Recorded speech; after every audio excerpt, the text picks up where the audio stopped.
So today, we're asking the question that has basically divided the football world for nearly 2 decades now.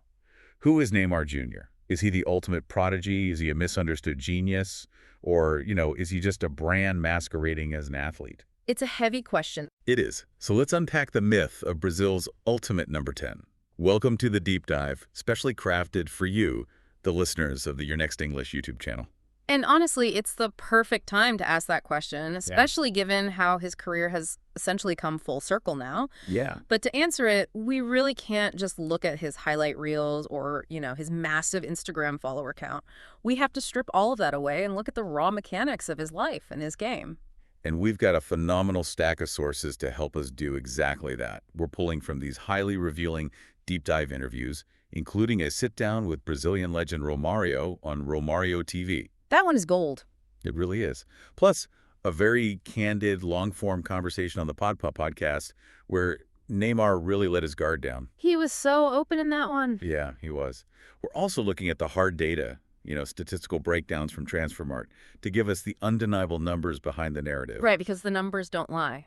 Exactly. Plus, we've got these intimate Red Bull documentaries exploring his childhood, reflective pieces from the Players' Tribune, and bringing us right up to the present moment, we have real-time ESPN MASH reports from today's date in July 2026. Covering the intense, just heartbreaking drama of the 2026 FIFA World Cup. That's a lot to go through. It is a comprehensive stack. I mean, we've got the raw emotion, the cold, hard statistics, the historical context, and the immediate unfolding present. Yeah, our goal here is to separate the myth from the man, right? The brand from the boy. And truly explore what it actually takes, like psychologically and physically, to carry the crushing, almost unimaginable weight of a football-crazed nation on your shoulders for over 15 years. Okay, let's unpack this by figuring out where the mechanics of his specific style of play were actually built.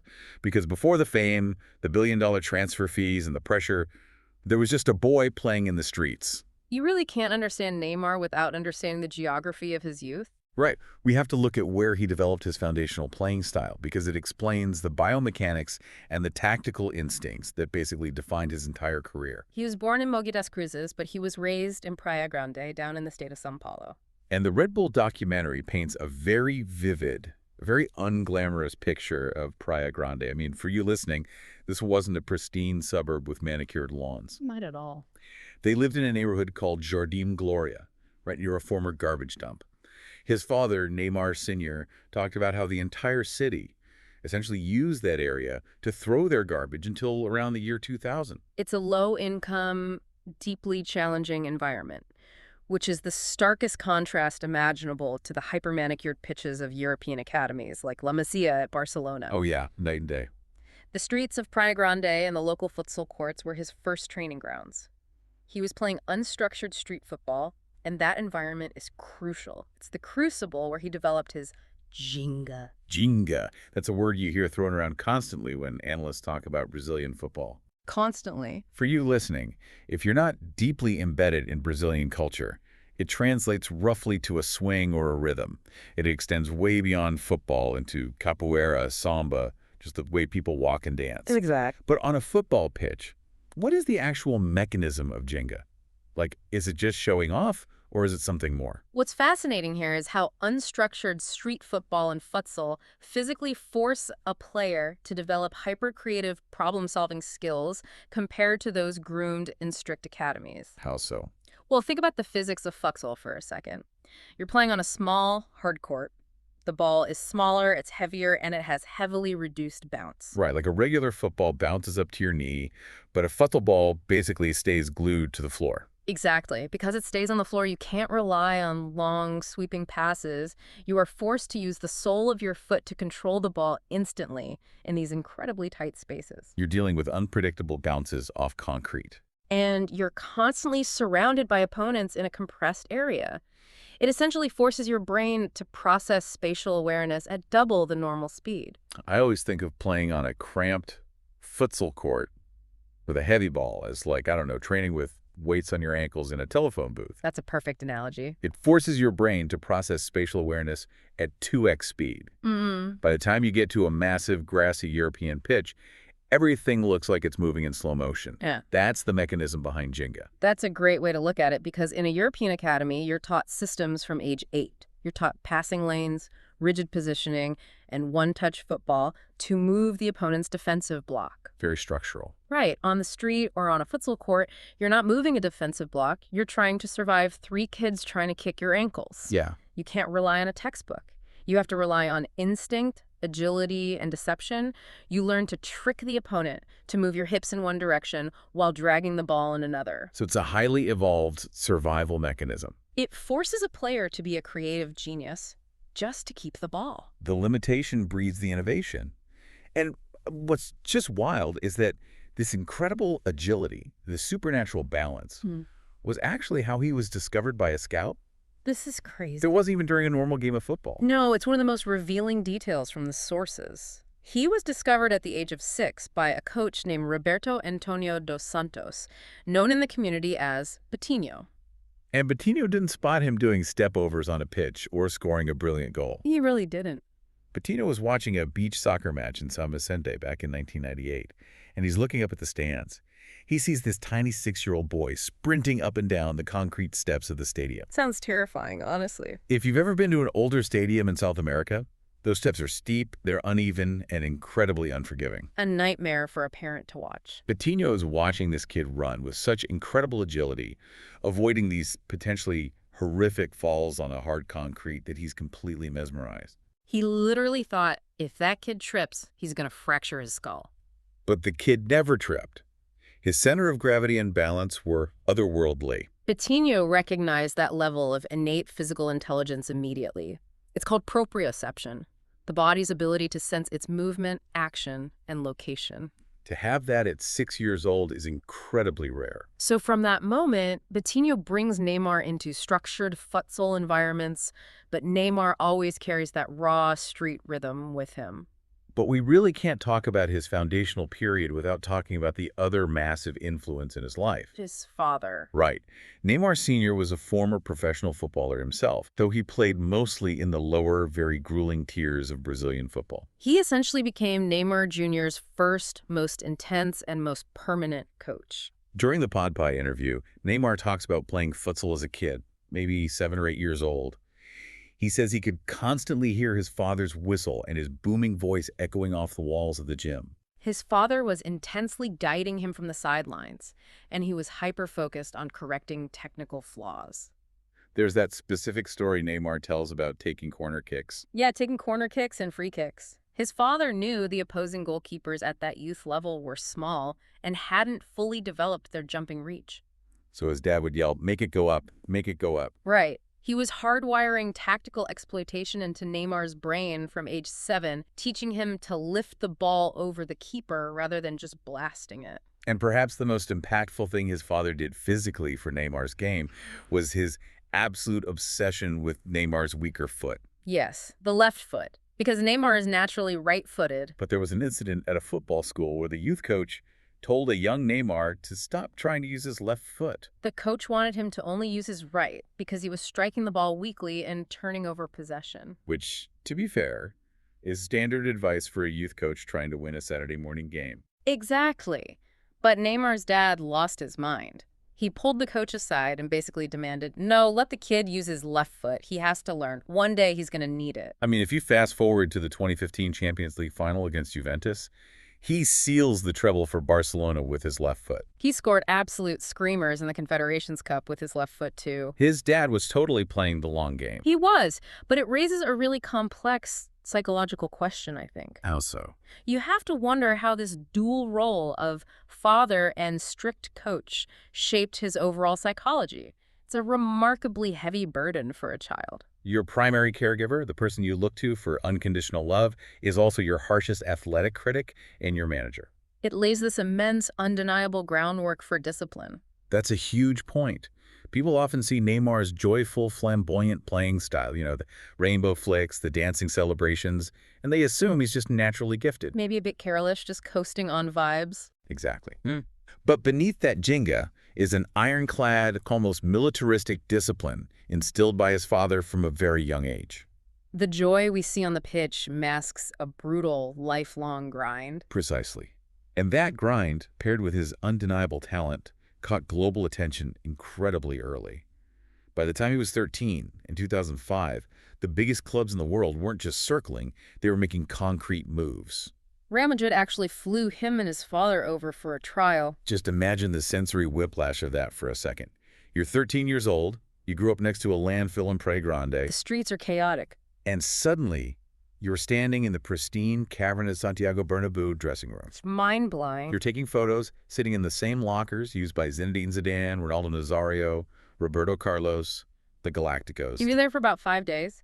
He trained with their youth teams, and Real Madrid was absolutely convinced. They saw the raw futsal mechanics translating perfectly to the big pitch. They wanted him immediately. They essentially offered a blank check to his father to keep the family in Spain. They drew up the contracts. But he didn't stay. And the reasons why are just so refreshingly human. They really are. We think of these athletes as commodities, but in the interviews, he admits he was just an incredibly homesick kid. He missed his friends in Brazil. He missed his school. And wonderfully, he absolutely hated the Spanish food. That's the best part. He specifically mentions that he couldn't stand eating jamon, the cured Spanish ham. He was tired of it and just wanted a plate of rice and beans back home. It strips away all the mythology, doesn't it? Totally. Behind the billion-dollar sports industry, behind the intense scouting networks and the blank checks, there's a 13-year-old kid who just misses his familiar surroundings and his favorite food. He literally went to his dad on the 5th day Mm-hmm. and said, I want to go home. I don't want to stay here. And I have to give his dad credit here. Despite the astronomical money on the table in Madrid and knowing how poor their background was, his dad listened to him. He called the president of Santos back in Brazil, leveraged the Real Madrid offer to secure a massive new developmental deal for him to return, and they flew home. And here's the wild part.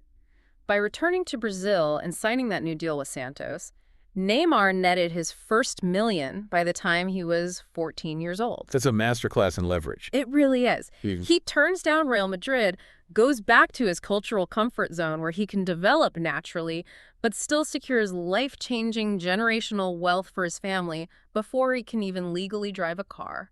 That decision sets the stage for a completely unprecedented rise within the Brazilian domestic league. It really does. So you have this kid who turns down millions in Europe because he misses home and rice and beans.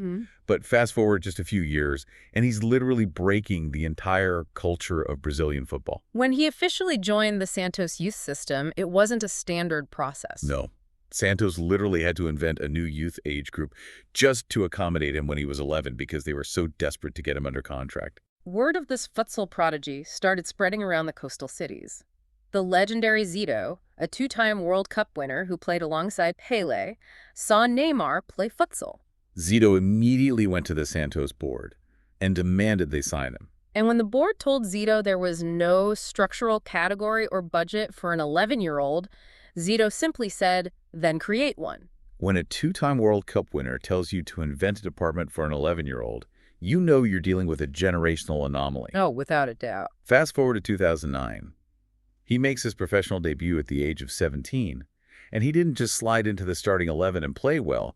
He brought a shockwave of entertainment to the Brazilian league that hadn't been seen in decades. The Santos team of 2010, led by Neymar and his friend Gonçalo, is still spoken about with pure reverence in Brazil. Neymar talks about it vividly on the podcast. They weren't just winning. They were humiliating teams. They were scoring 7, 8, sometimes 10 goals a game. It was a full-scale revival of the beautiful game. Because at that time, Brazilian domestic football had actually become quite pragmatic and defensive. Heavily influenced by coaches like Dunga, it was physical and rigid. Right. And then this Santos team emerges, and they are choreographing elaborate, synchronized dances for every single goal celebration. They are playing with a freedom and a joy that completely subverted the modern, highly tactical rigidity of the sport. He was making football fun again, and he was ruthlessly effective while doing it. On his 20th birthday, he scored his 100th professional goal. It was in a massive league clash against Palmeiras. Now, unfortunately, Santos lost that specific game 2-1, but hitting 100 professional goals by your 20th birthday in a top-flight South American league is a staggering statistical anomaly. It puts him in the rarest of historical company.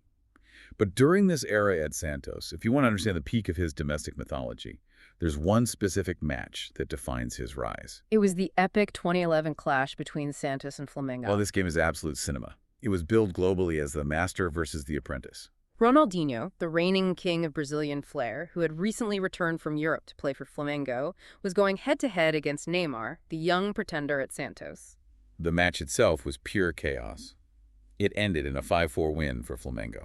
Ronaldinho was magnificent, scoring a hat-trick to secure a massive comeback win. But despite Santos losing the match, the defining moment, the clip that went instantly viral around the world before viral was really a thing, belonged to Neymar. It's a goal that frankly defies the laws of physics and biomechanics. Let's break it down for our listeners. He receives the ball on the left sideline near midfield.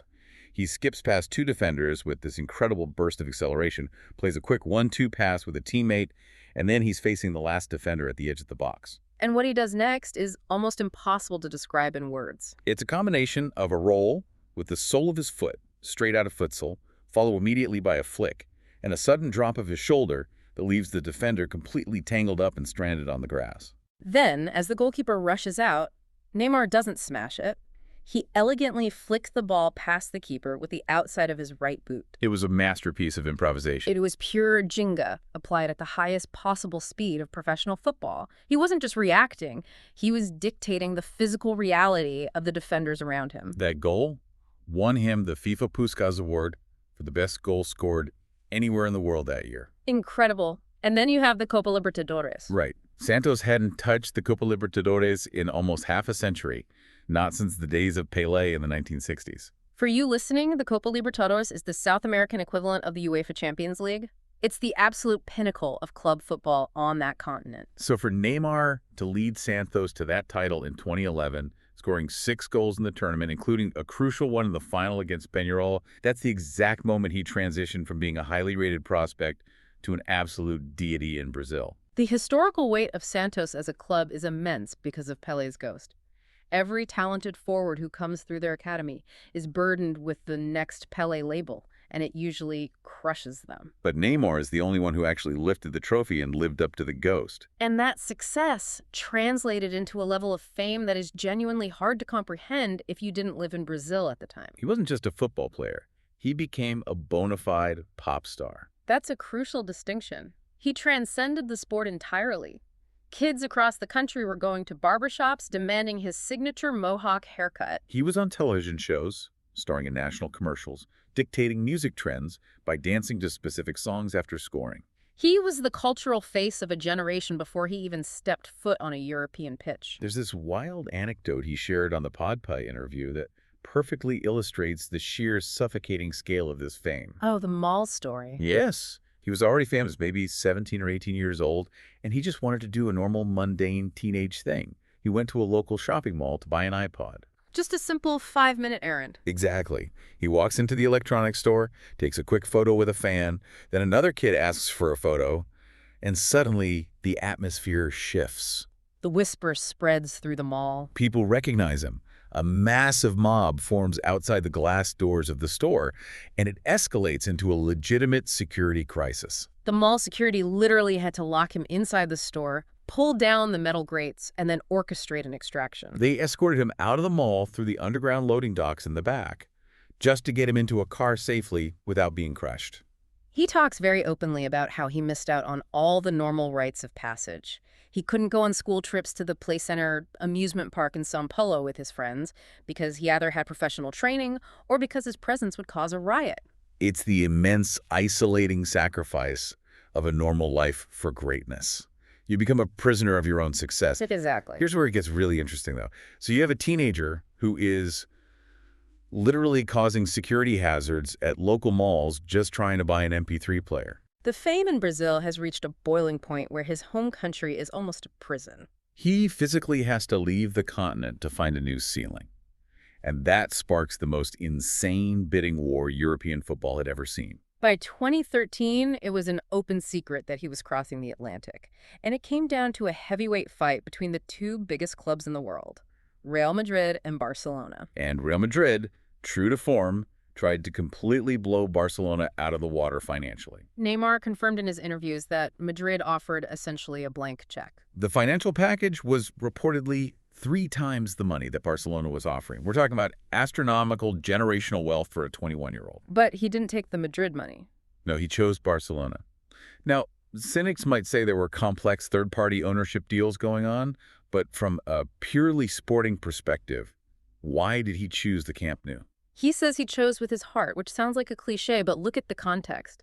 He grew up watching Ronaldinho, another Brazilian, who played with pure Jenga orchestrate absolute magic at Barcelona. He wanted to follow in the footsteps of his idol. And perhaps even more importantly, he wanted to play alongside Lionel Messi. Okay, wait. Let me push back on that a bit. He turns down unprecedented wealth to go to a club where he knows, as a concrete fact, he will not be the main star. Right. At Madrid, Cristiano Ronaldo was there, but Madrid's culture is about acquiring Galacticos. At Barcelona, Messi wasn't just a star, he was the sun. Everything revolved around him. It's true.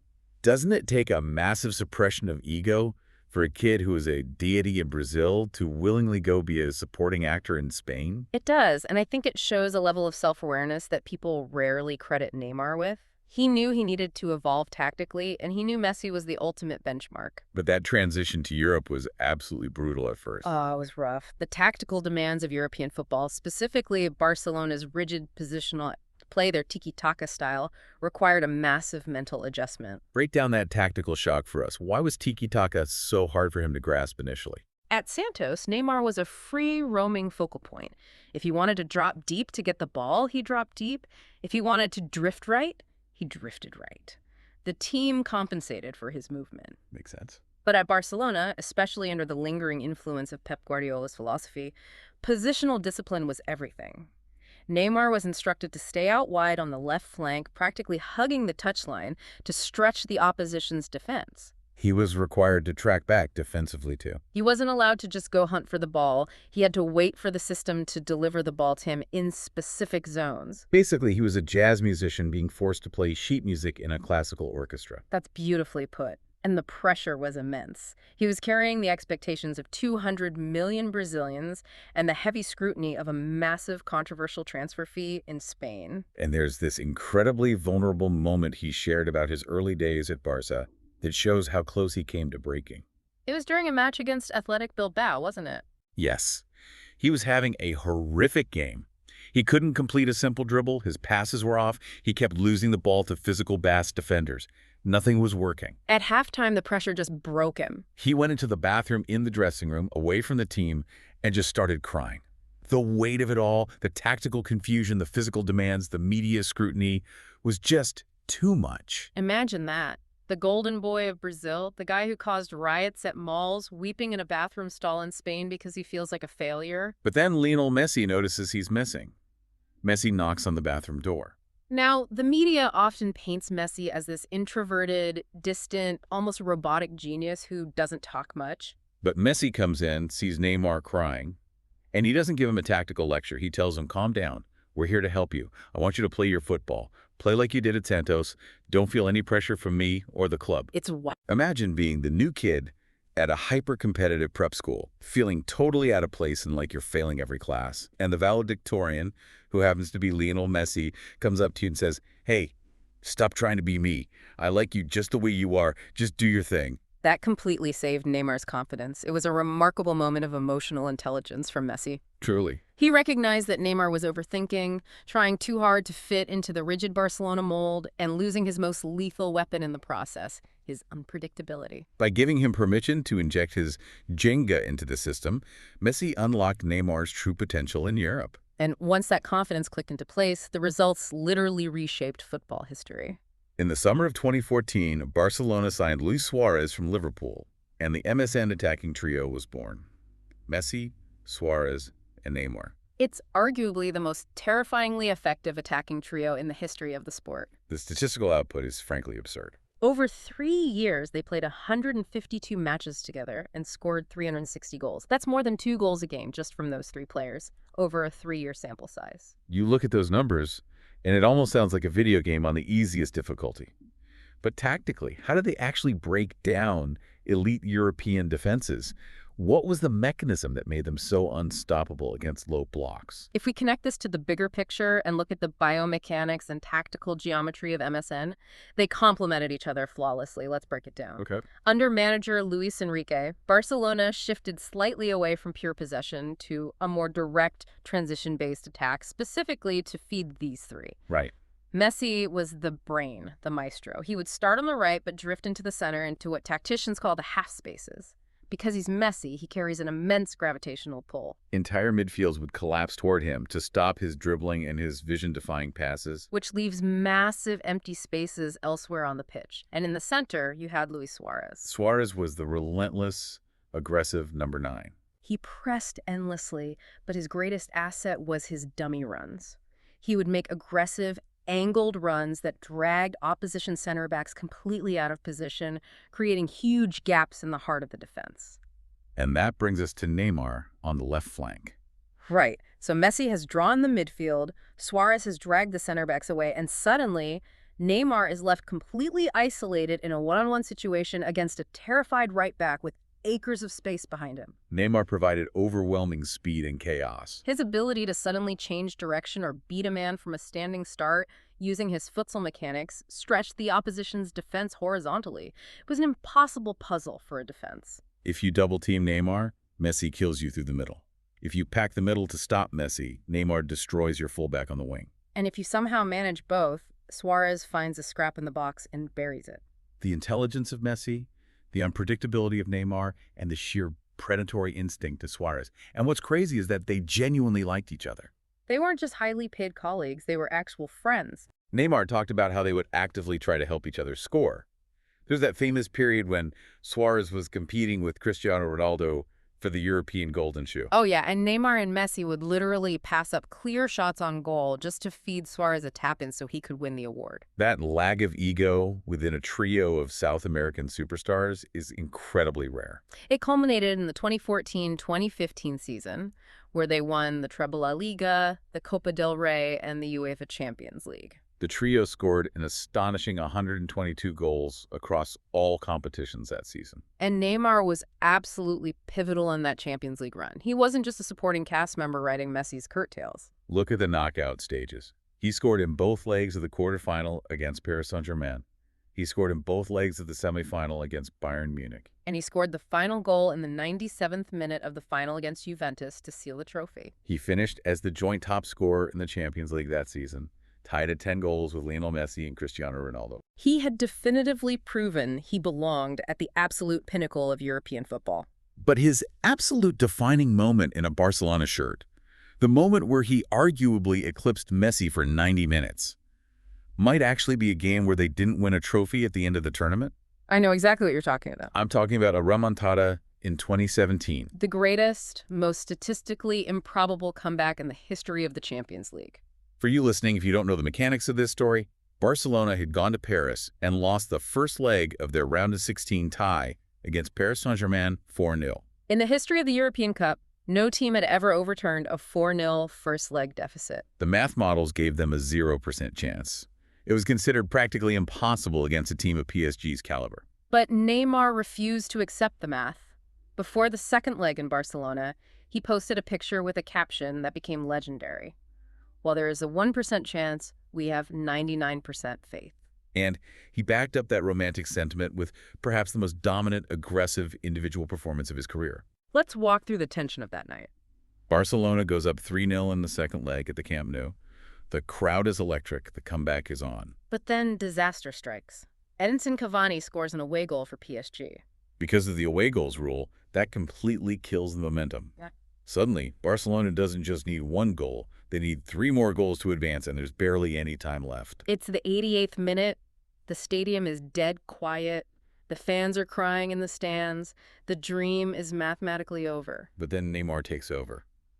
He literally seizes control of the team from Messi. In the 88th minute, he steps up to a free kick on the left side of the box. He curls it perfectly into the top corner. It's an incredible strike, but most people thought it was just a consolation goal. 4-1. Then, in the 91st minute, Suarez goes down the box, and Barcelona gets a penalty. Now, Messi is the designated penalty taker. It's his team. But Messi looks at Neymar, sees the absolute fire in his eyes, and hands him the ball. Neymar steps up under unimaginable, season-defining pressure and buries it. 5-1. And then we reach the 95th minute. Mhm. The final seconds of stoppage time, PSG just has to clear the ball one last time. A free kick is cleared out of the box, and the ball falls to Neymar. He doesn't panic. He fakes a cross with his right foot, cutting back inside onto his weaker left foot. The left foot his father forced him to practice all those years ago in the futsal gym. He looks up and delivers a perfectly weighted, lobbed pass over the defensive line to Sergi Roberto, who stretches out and volleys it in. 6-1. The Camp Nou literally exploded. The sheer volume of 100,000 people jumping simultaneously caused a minor seismic event. It actually registered on earthquake monitors at a geological institute in Barcelona. Neymar scored 2 goals and provided the winning assist in the final 7 minutes of a Champions League knockout match. He dragged Barcelona from the grave to the most miraculous victory ever seen on a football pitch. It was a performance that should have cemented his legacy forever as the undisputed heir to Messi's throne at Barcelona. He proved he could be the alpha dog when the system broke down. Which is exactly why what happened next is so shocking and controversial. If MSN was tactical perfection, if Barcelona was the club of his heart, and if he had just orchestrated the greatest comeback in history, why on earth do you break that up? In August of 2017, the football world stopped spinning. Paris Saint-Germain triggered Neymar's massive release clause, paying a world record fee of 222 million euros to take him to France. It was a transfer that completely broke the financial ecosystem of the sport. It more than doubled the previous world transfer record. The narrative in the media instantly became that Neymar was leaving because he wanted to escape Messi's shadow. The theory was that as long as he was at Barcelona, Messi would always win the Ballon d'Or. Neymar wanted to be the main man, win the Ballon d'Or on his own terms, and prove he could carry a franchise on his back. Okay, I'm going to push back hard on this. Neymar's own account of the transfer in his recent interviews tries to soften this. Right, he claims he wanted a new challenge, and pushes back against the idea that it was purely an ego-driven move. He specifically mentions that Paris was building a strong contingent of his close Brazilian friends, players like Dani Alves, Marquinhos, and Thiago Silva. He says he just wanted to go play with his buddies in a new city. But let's be real, 222 million euros, an unprecedented astronomical salary, a private jet. You can't tell me that wasn't primarily a money and ego play. Did he really just want to hang out with Dani Alves near the Eiffel Tower, or did he want to be the undisputed king of a club? It's a fair challenge. While the presence of his Brazilian friends definitely provided a cultural comfort zone, which we know from his Madrid trial is deeply important to him, you don't shatter the global transfer market just to play with your buddies. The desire to be the alpha dog, the focal point of a massive sporting project, was undeniably a massive factor. Paris offered him the keys to the kingdom. But that kingdom came with a heavy price. The reality is that the PSG era is incredibly complex, almost tragic to evaluate. It is the great tragedy of his prime years, because tactically and technically, Neymar actually reached his absolute peak in Paris. People forget this because of what happened later. He evolved from a dynamic, chaotic winger into a complete, incredibly sophisticated, deep-lying playmaker. Explain that evolution. What changed in his game? At Barcelona, his job was to stay wide, isolate a defender, and attack the box.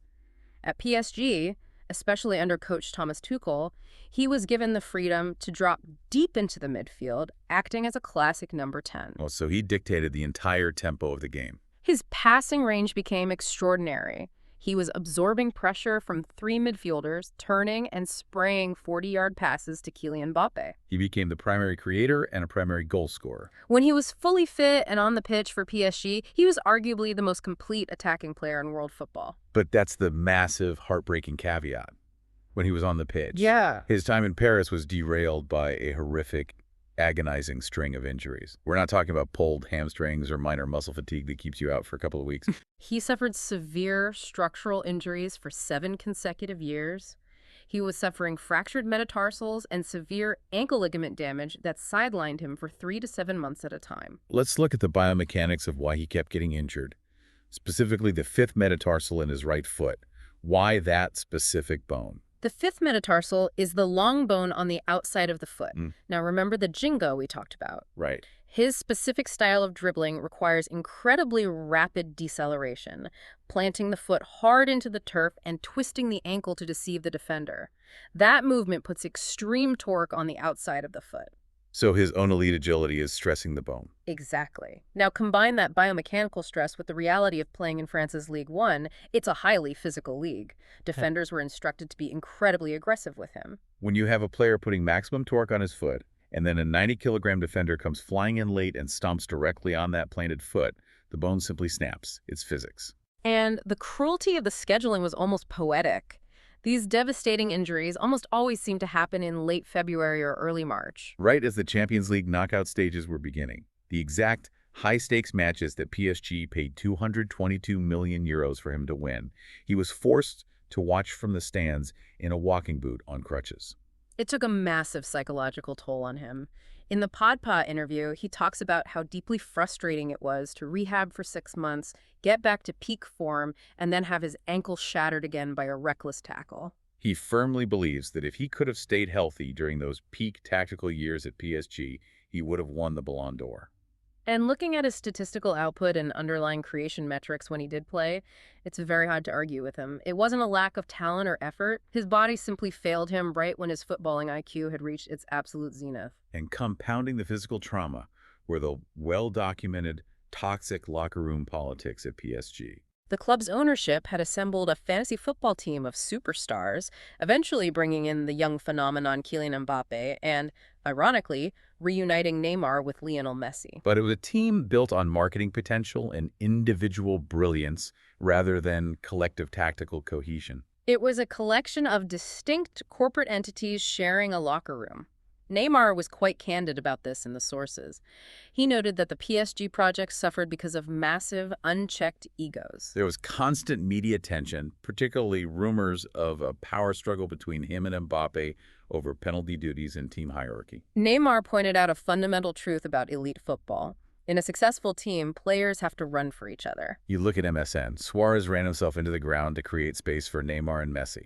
At PSG, you eventually had a front three of Mbappe, Neymar, and Messi. You cannot have three forwards in the modern Champions League who refuse to track back and press the opposition defense. If everyone thinks they're the star and refuses to do the dirty, exhausting defensive work, you get exposed by well-oiled collective teams like Bayern Munich or Manchester City. The ego issue was systemic at PSG during that era, and despite utterly dominating the French domestic leagues year after year, they consistently fell short in the Champions League, which was the singular, obsessive goal of the club's ownership. Eventually, the PSG era came to a bitter end. In 2023, following the trend of many aging superstars, he made a brief, incredibly lucrative move to Saudi Arabia to play for Al Hilal, managed by Jorge Jesus. But his time there was tragically cut short almost immediately by a devastating ACL tear in his knee while playing a qualifying match for the national team. The ACL tear is one of the most grueling injuries in sports. It requires a full year of painful rehabilitation. And it led to a highly romanticized, deeply emotional return. In January 2025, after finally recovering from his knee surgery, he came full circle.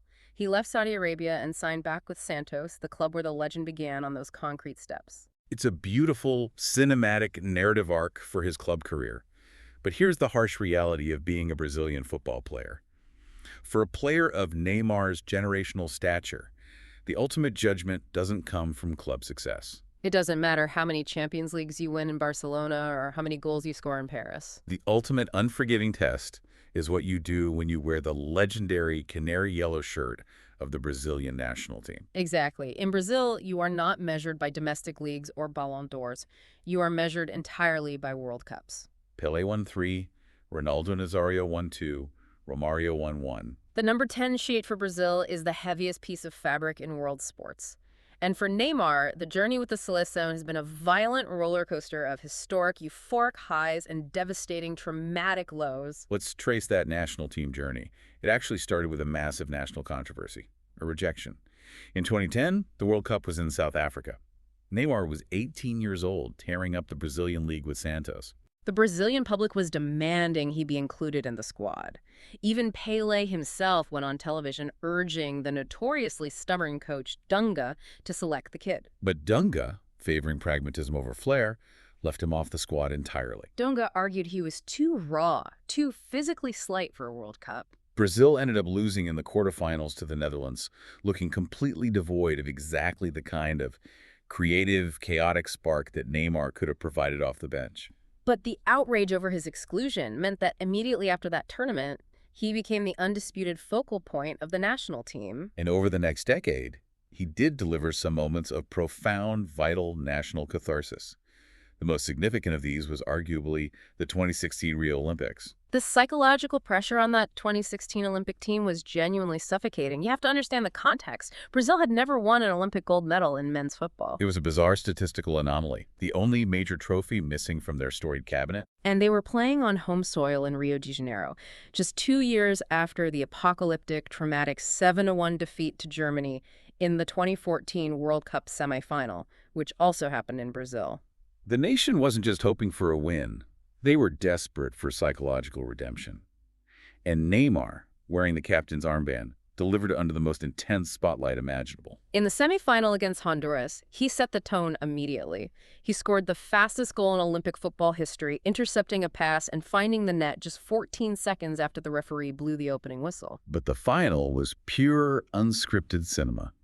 They were playing Germany, the architects of the 7-1 trauma, at the iconic Maracana Stadium in Rio. The match is agonizingly tight. It ends in a 1-1 draw after extra time. It goes to a penalty shootout. The tension in the stadium is thick enough to cut with a knife. It all comes down to the final kick of the shootout. If Neymar scores, Brazil exercises the demons and wins their first-ever gold medal.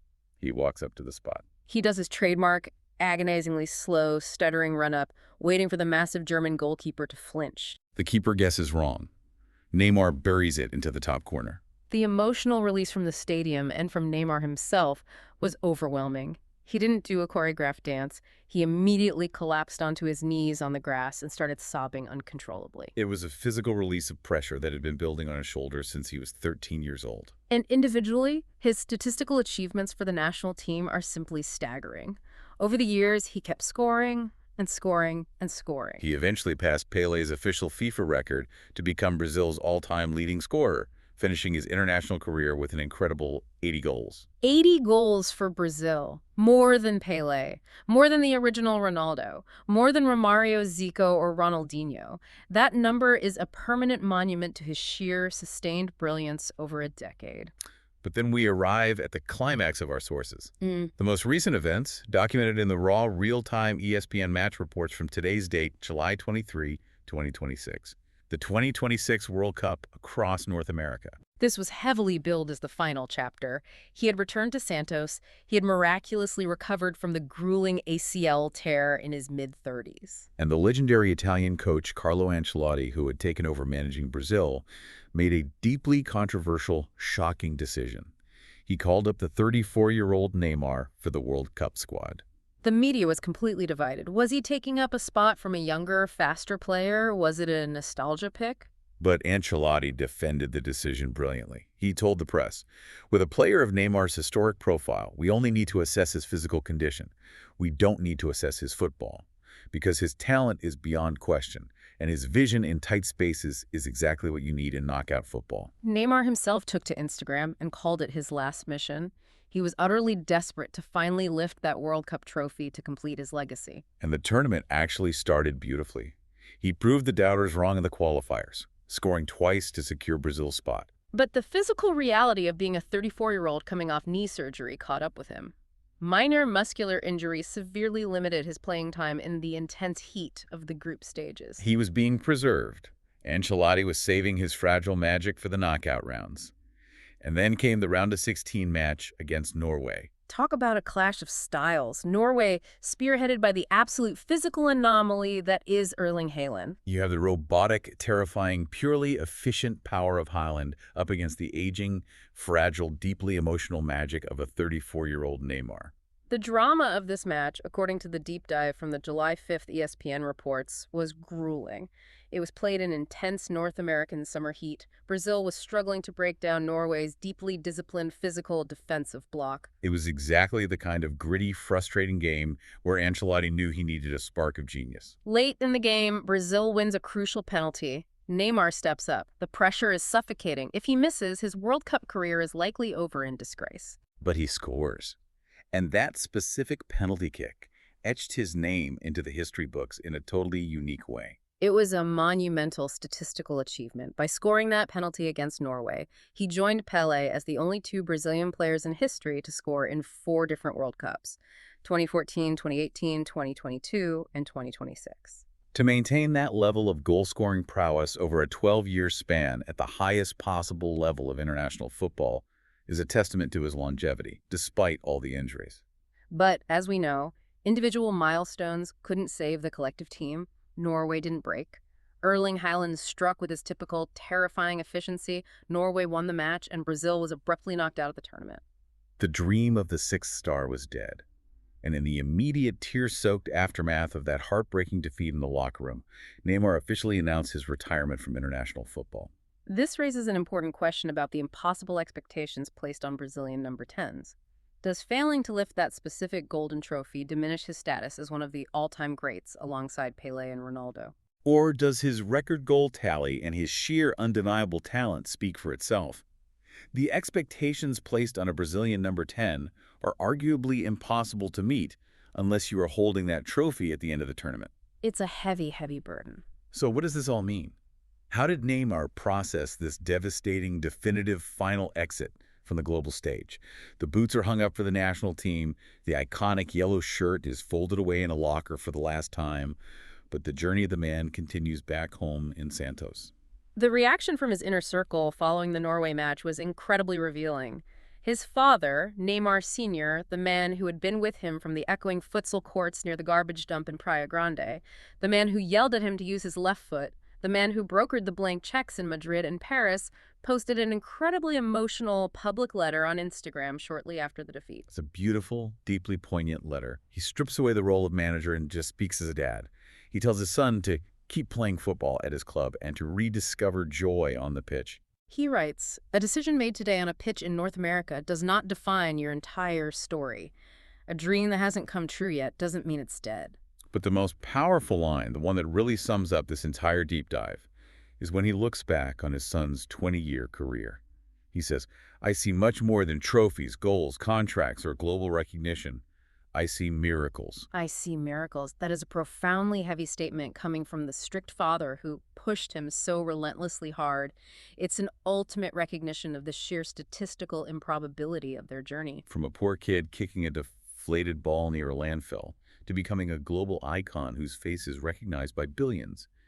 The trophies are great, but surviving the journey intact is the miracle. And it brings us back to the reality of the man behind the carefully constructed billion-dollar myth. There's an anecdote Neymar shared a few years ago in a conversation with basketball legend Stephen Curry for the Players Tribune. I think it perfectly encapsulates this massive disconnect between the global superstar we analyze and the actual human being trying to live a life. It's a brilliant story. Neymar was talking about his eldest son, Davi Luca. Right. Neymar tells Curry that his son got into a heated argument at school one day. Davey was talking to a classmate and was telling him something mundane about his dad. The friend stops him and says, "No, that's not your dad." Davi is confused and says, "Yes, he is my dad." And the friend firmly replies, "No, Neymar can't be your dad." The argument escalated so much the kids got so mad at each other that they literally had to involve the teacher to break it up. It's hilarious, but it's also deeply philosophical. The friends simply could not compute that Neymar Jr., this mythical video game figure they see doing impossible tricks on television, the guy on giant billboards covering skyscrapers in Tokyo and Paris, could actually be a regular dad who picks his kid up from school and helps with homework. When you reach the absolute, undisputed pinnacle of your field, you undergo a metamorphosis. You become a myth to the outside world. You become a concept, a Nike brand, a 60-second highlight reel on social media. You become so staggeringly famous that 7-year-old kids don't even believe you're a real flesh and blood human being. But to your family, to your son, you're just dad. You are the guy who plays video games on the couch, who tells bad jokes, who gets tired after work. It is the ultimate paradox of extreme fame. You are known and judged by billions of people who have never met you, but you are truly understood by almost no one outside your immediate, tiny inner circle. And that leaves us with a final provocative thought for you, the listener, to mull over long after this audio stops playing. We all strive for success, for recognition, for excellence in whatever field we pursue. But as you climb your own ladder, how will you balance the myth you build in your professional career with the grounded reality of who you are at home? When the cheering stops, when the laptops are closed, or when the boots are finally hung up, what is the legacy that truly matters to you? Is it the accolades and the trophies on the shelf, or is it the quiet miracles seen by the people who actually love you? It's a heavy question, but it's one Neymar is likely answering for himself right now, playing out his final days back where it all started in Santos, finding that Jenga one last time. Thank you so much for joining us for this custom deep dive into the incredible, chaotic, and deeply complex journey of Neymar Jr. We built this specifically for you, the amazing community at the Your Next English YouTube channel. We've explored the biomechanics of his youth, the terrifying tactical heights of MSN, the physical trauma of Paris, and the heartbreak of the 2026 World Cup. If you want to continue your language learning and your football journey, make sure to head over and check out the Football Legends channel for more amazing deep dive stories. But for now, just remember, sometimes the diagnostic x-ray of a career doesn't show a clean break or a simple linear story. Sometimes the picture is murky, it's chaotic, it's painful, and it's utterly brilliant.